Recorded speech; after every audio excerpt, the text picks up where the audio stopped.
નમસ્તે, વેલકમ મિત્રો. આજે આપણે ગણવાનું છે શ્રેણિકમાં ઉદાહરણ 13. હવે જો ઉદાહરણ 13ની અંદર તમને જે વિધેય આપેલું છે એફ ઓફ એક્સ શ્રેણિક સ્વરૂપે આપેલું છે અને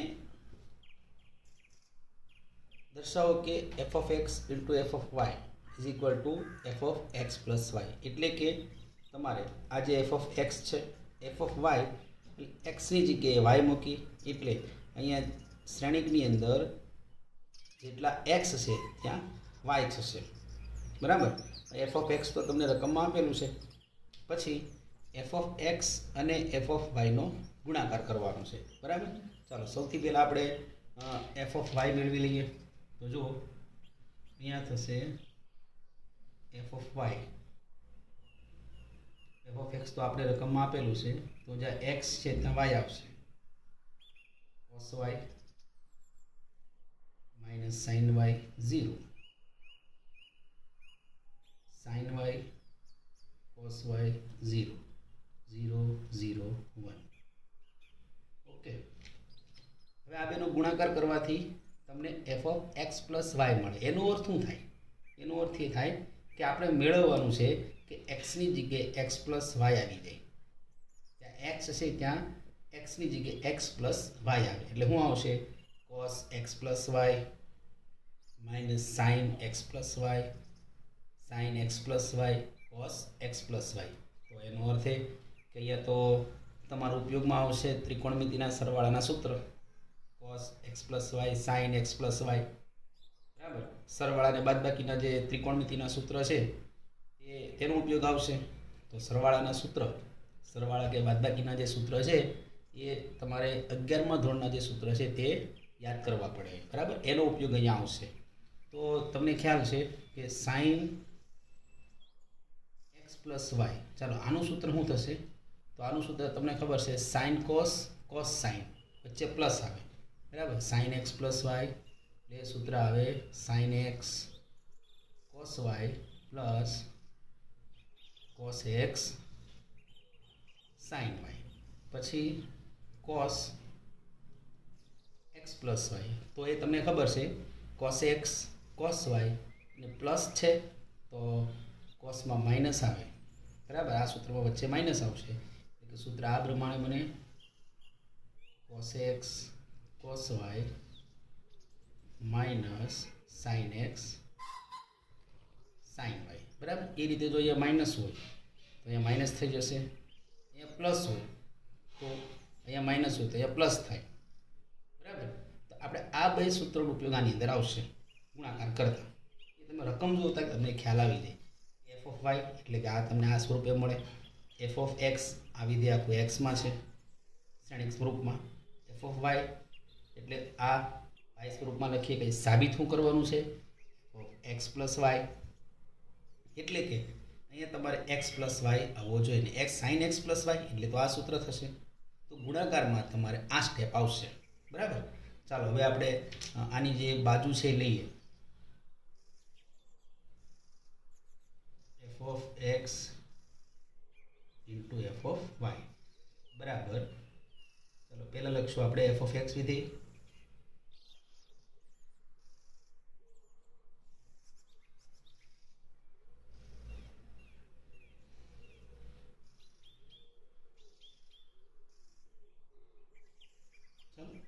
ઇન્ટુ એફ ઓફ વાય વિધેય. Cos y minus sine y 0, sine y cos y 0, 0, 0, 1. Okay. ચાલો હવે આનો ગુણાકાર તો તમને ખ્યાલ જ છે. તો ગુણાકારમાં શું કરવું પડશે?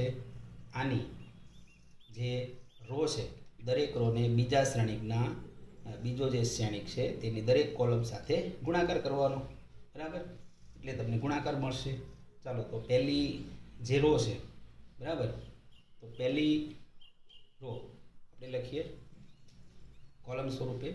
તો પહેલી રો આ રીતે થશે cos x minus sine x 0. બરાબર. તો ચાલો હવે ગુણાકાર કરીએ. તો પહેલી જે રો છે એને આપણે કોલમ સ્વરૂપે લખી દીધી. તો એને ગુણાકાર કરીએ પહેલી કોલમ સાથે. પહેલી કોલમ સાથે ગુણાકાર થશે cos x into cos y minus sin x into sin y. 0 સાથે ગુણાકાર 0 એ લખવાની જરૂર નથી. ચાલો બીજી કોલમ સાથે ગુણાકાર કરીએ એટલે માઇનસ cos x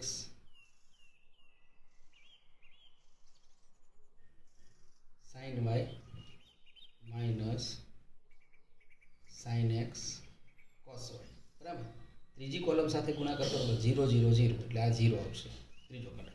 બરાબર. ચાલો ત્યાર પછી હવે આ બીજી રો લઈએ. તો બીજી રો છે એનો ગુણાકાર કરીએ. ચાલો પહેલી રોનો ગુણાકાર પૂરો થઈ ગયો. બીજી રો લઈએ એ થશે sin x cos x 0. બરાબર. ચાલો તો ગુણાકાર કરીએ પહેલી કોલમ સાથે બીજી રોનો પહેલી કોલમ સાથે. તો એ થશે sin x cos y sin x cos y plus cos x sin y. ચાલો બીજી કોલમ સાથે ગુણાકાર થશે minus sin x sin y plus cos x cos y. અને ત્રીજી કોલમ સાથે ગુણાકાર 0 થશે. બરાબર. ચાલો હવે તો આ કોલમનું કામ પૂરું થઈ ગયું. બીજી રોનું કામ પૂરું થઈ ગયું. હવે ત્રીજી રો લઈએ તો 0 0 1. બરાબર. ચાલો 0 0 1 તો સ્વાભાવિક છે કે પહેલી કોલમ સાથે ગુણાકાર કરો 0 0 0 એટલે આ 0 આવશે. બીજી કોલમ સાથે ગુણાકાર કરો બરાબર એટલે આવશે પણ 0 આવશે. ત્રીજી કોલમ સાથે ગુણાકાર કરો તો 0 0 0 અહીંયા 1 આવશે. બરાબર. ચાલો હવે આપણે આની ગોઠવણી કરો તો જો આ તો સીધું જ છે cos x cos y એટલે આ સૂત્ર આવી ગયું બીજું. બરાબર. એ છે cos x પ્લસ y. આમાં તમે માઇનસ નિશાની કોમન કાઢો બરાબર એટલે તમને આ પહેલું સૂત્ર મળે. આમાં માઇનસ નિશાની કોમન કાઢો. આમાં આ માઇનસ પેલી બાજુ જાય. કોમન નથી કાઢવાનું, ખાલી ક્રમ બદલવાનો છે. આમાં માઇનસ નિશાની કોમન કાઢીને ક્રમ બદલીએ. ચાલો પહેલાં બેઠું લખી દઈએ. આ તો બેઠું સૂત્ર જ છે sin x sin y. ચાલો માઇનસ નિશાની કોમન કાઢીએ એટલે સૂત્ર બની જશે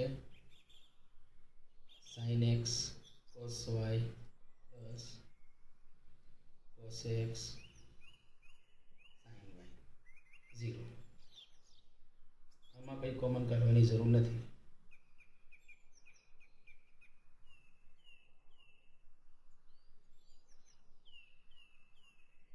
આમાં ખાલી ક્રમ બદલવાનો છે.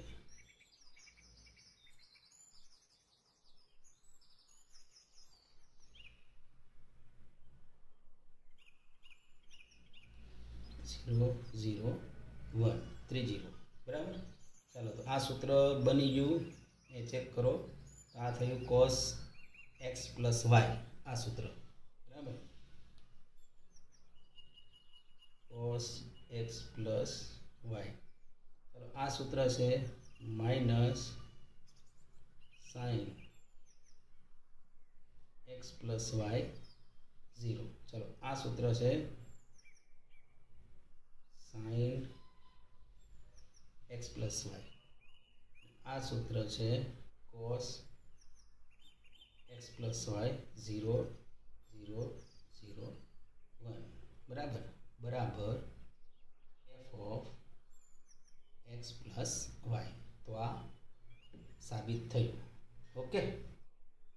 તો ત્રિકોણમિતિનો ઉપયોગ છે આની અંદર બે સૂત્ર ત્રિકોણમિતિના છે. બાકી સિમ્પલ રીતે જે શ્રેણીકોનો ગુણાકાર કરવાનો છે તે છે. ઓકે. ચાલો તો લખી નાખો મિત્રો. ચાલો હવે પ્રશ્ન 14 જોઈએ. તો પ્રશ્ન 14માં છે સાબિત કરો. એ તમે જો આ બે શ્રેણિક છે આને તમે એ અને આને બી કહો તો A B is not equal to, તો આનો આ બી શ્રેણિક છે is not equal to B A. એટલે કે અહીંયા આ પરિણામ એ દર્શાવે છે કે ગુણાકારમાં બે શ્રેણિકોના ગુણાકારમાં ક્રમનો નિયમ સત્ય નથી. બરાબર, ક્રમ બદલાવો એટલે ગુણાકાર બદલાઈ જાય એ આ પરિણામ દર્શાવે છે. તો આપણે ડાબી બાજુનું પરિણામ એટલે LHS લઈ લઈએ. ચાલો એનો ગુણાકાર કરીએ, જે જવાબ આવશે એ પરિણામ નંબર 1 કહીએ. પછી જમણી બાજુ RHS એનો ગુણાકાર કરીએ અને એને પરિણામ 2 કહીએ. પરિણામ 1 અને 2 સમાન આવવાના જ નથી, તમને ખ્યાલ જ છે. બરાબર, કારણ કે બે શ્રેણિકોના ગુણાકારમાં ક્રમનો નિયમ સત્ય નથી. ચાલો તો હવે ગુણાકાર કરીએ. તો ગુણાકારમાં પહેલો શ્રેણિક એની પહેલી હાર, બરાબર, પહેલી હારને કોલમ સ્વરૂપે લખી દીધી અને બીજા શ્રેણિકની દરેક કોલમ સાથે ગુણાકાર એટલે તમને પહેલી હાર મળશે. ચાલો પહેલી કોલમ સાથે ગુણાકાર કરો તો 10 -3, બીજી કોલમ સાથે 5 -4. ચાલો પહેલી રોનું કામ પૂરું થઈ ગયું. હવે બીજી રો લઈએ તો બીજી રો 6 7, બીજી રોનો ગુણાકાર પહેલી કોલમ સાથે 12 + 21, બીજી કોલમ સાથે 6 + 28. બરાબર, ચાલો આ થશે 7 1 12 ને 21 33 અને આ થશે 34. પરિણામ નંબર 1. ચાલો હવે લઈએ આપણે RHS. તો RHSમાં ક્રમ બદલાવીને શ્રેણિકો લખેલા છે. ચાલો તો આનો ગુણાકાર કરવાનો છે. તો પહેલા શ્રેણિકની પહેલી રોને બીજા શ્રેણિકની દરેક કોલમ સાથે ગુણાકાર કરો એટલે તમને પહેલી રો મળે. તો પહેલી રો કોલમ સ્વરૂપે 2 1 લખી નાખીએ. ચાલો એનો ગુણાકાર કરો પહેલી કોલમ સાથે 10 + 6 = 6, બીજી કોલમ સાથે -2 + 7. ચાલો પહેલી રો પૂરી થઈ ગઈ. હવે બીજી રો 3 4 એનો ગુણાકાર કરીએ પહેલી કોલમ સાથે 15 + 24. ચાલો બીજી કોલમ સાથે -3 + 28. બરાબર, હવે આનો સરવાળો કરીએ એટલે આ થશે 16 5, આ થશે 39 25. પરિણામ નંબર 2. તો માટે કહી શકાય પરિણામ 1 અને 2 પરથી LHS is not equal to RHS. તો આ સાબિત થયું. બરાબર, એટલે કે ગુણાકારમાં ક્રમનો નિયમ સત્ય નથી. ચાલો હવે પ્રશ્ન 14 છે. એમાં બીજો પ્રશ્ન છે, એમાં પણ એ જ છે કે બે શ્રેણિકનો ગુણાકારમાં ક્રમનો નિયમનું પાલન થતું નથી. બરાબર, અહીંયા AB is not equal to BA, એ થતું નથી. બરાબર, તો આપણે ફરીથી આ પહેલા બે શ્રેણિકનો ગુણાકાર એને LHS કહીએ, તેનો ગુણાકાર મેળવીએ. પછી RHS એનો ગુણાકાર મેળવીએ અને એ બંને સમાન થશે નહીં. બરાબર, ચાલો તો ગુણાકાર કરીએ. તો ગુણાકારમાં ફરીથી પહેલા શ્રેણિકની પહેલી રોને દરેક કોલમ સાથે ગુણાકાર. તો આપણે પહેલી રોને કોલમ સ્વરૂપે લખી દઈએ. ચાલો દરેક કોલમ સાથે ગુણાકાર કરો એટલે પહેલી કોલમ સાથે આ પહેલી રો છે એનો પહેલી કોલમ સાથે ગુણાકાર -1 + 0 + 6, બીજી કોલમ સાથે 1 -2 + 9, ત્રીજી કોલમ સાથે 0 + 2 + 12. બરાબર, ચાલો પહેલી રોનું કામ પૂરું. બીજી રો 0 1 0. ચાલો બીજી રોનો પહેલી કોલમ સાથે ગુણાકાર 0 + 0 + 0, બીજી કોલમ સાથે ગુણાકાર 0 - 1 + 0, ત્રીજી કોલમ સાથે ગુણાકાર 0 + 1 + 0. ચાલો બીજી રોનું કામ પૂરું થઈ ગયું. ત્રીજી રો 1 1 0. ચાલો 1 1 0 પહેલી કોલમ સાથે -1 + 0 + 0, બીજી કોલમ સાથે ગુણાકાર કરીએ 1 -1 પ્લસ 0. ત્રીજી કોલમ સાથે ગુણાકાર 0 પ્લસ 1 પ્લસ 0. ઓકે, ચાલો. તો તમને એનું જે સાદુરૂપ છે એ મળશે 5, 8, આ થશે 14, 0, -1, 1, -1, 0, 1. ઓકે, આ થયું પરિણામ નંબર 1. હવે આપણે લઈશું RHS.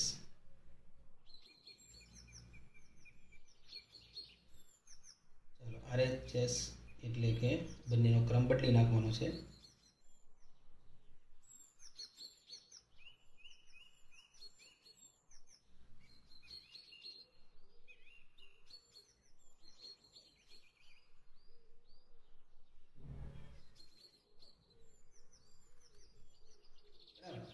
ચાલો, તો પહેલા શ્રેણિકની પહેલી હાર દરેક કોલમ સાથે ગુણાકાર -1, 1, 0. તો ગુણાકાર કરો. તો પહેલી કોલમ સાથે ગુણાકાર કરો એટલે તમને મળશે -1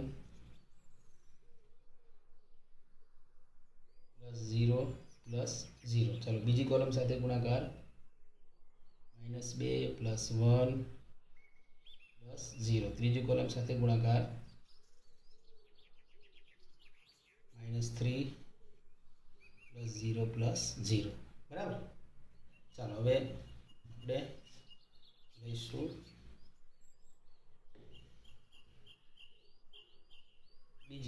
બીજી રોને લખીએ 0 -1 1. ચાલો, પહેલી રોનું કામ પૂરું થઈ ગયું.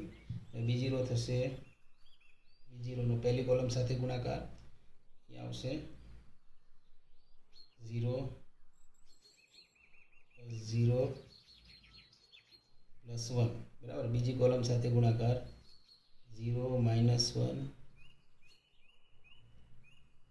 પ્લસ 1. ત્રીજી કોલમ સાથે ગુણાકાર 0 પ્લસ 0 પ્લસ 0. ચાલો, આ પૂરું થઈ ગયું. હવે ત્રીજી રો લઈએ 2 3 4. ત્રીજી રોનો દરેક કોલમ સાથે ગુણાકાર 2 + 0 + 4. ચાલો, બીજી કોલમ સાથે ગુણાકાર 4 + 3 + 4. ત્રીજી કોલમ સાથે ગુણાકાર 6 + 0 + 0. બરાબર. તો હવે આનું સાદુરૂપ આપીએ. તો સાદુરૂપમાં થશે પહેલો ઘટક -1, આ થશે -1. ચાલો, આ થશે -3 1 -1 પ્લસ 1 0 0 6 4 ને 7 ને 4 11 6. પરિણામ નંબર 2. તો અહીંયા તમે જુઓ કે આ બે શ્રેણિકનો LHSનો જે ગુણાકાર છે એ જ RHSમાં ગુણાકાર આવતો નથી. બંને શ્રેણિક અલગ અલગ મળે છે. માટે પરિણામ 1 અને 2 પરથી LHS is not equal to RHS. Okay, તો હવે આપણે આ લેક્ચર અહીંયા પૂરો કરીએ છીએ.